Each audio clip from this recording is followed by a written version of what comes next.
Kedatangan Roh Kudus.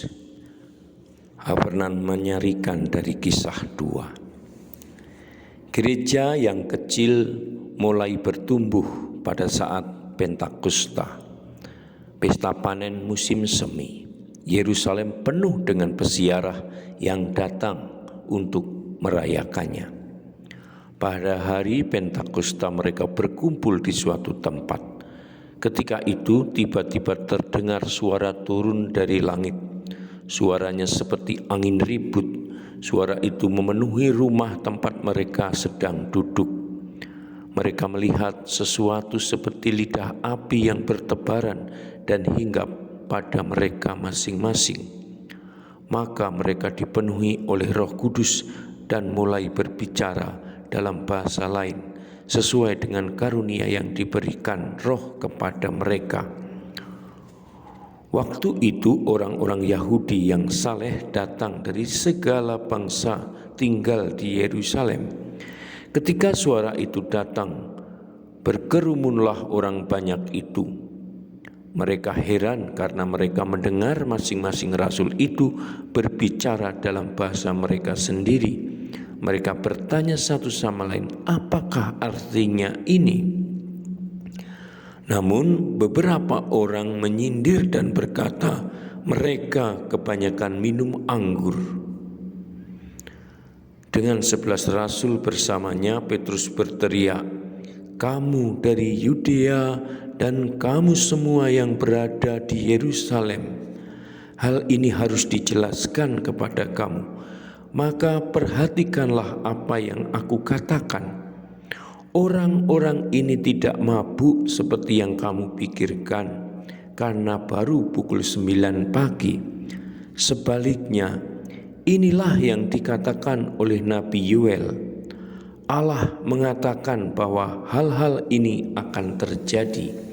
Pada hari-hari akhir, aku akan mencurahkan rohku kepada semua orang, laki-laki dan perempuan. Aku juga akan memperhatikan keajaiban-keajaiban di langit, di atas, dan tanda-tanda di bumi di bawah. Dengarkan kata-kata ini. Seperti kamu ketahui, Yesus dari Nazaret adalah orang yang dikuatkan Allah dengan mukjizat-mukjizat yang penuh kuasa.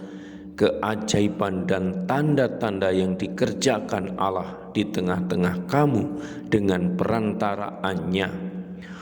Oleh rencana Allah dia diserahkan kepada kamu, dan kamu orang-orang kafir telah membunuhnya dengan memakunya pada kayu salib. Namun Allah membangkitkan dia. Ia tidak dapat dikuasai oleh kekuatan kematian.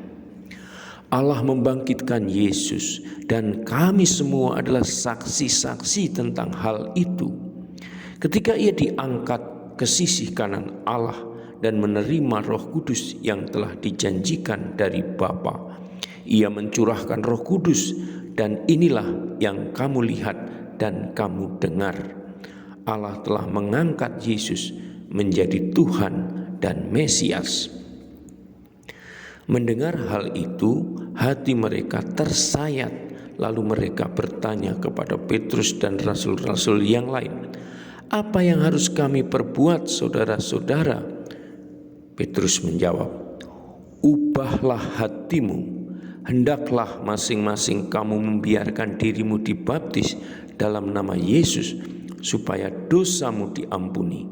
Kemudian kamu akan menerima karunia Roh Kudus.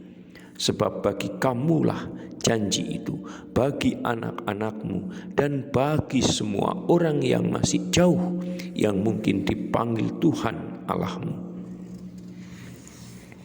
Setiap orang yang menerima perkataannya itu dibaptis.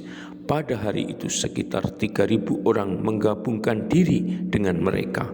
Mereka memusatkan hidup mereka pada ajaran para rasul, berbagi harta kekayaan mereka, serta memecah-mecahkan roti dan berdoa.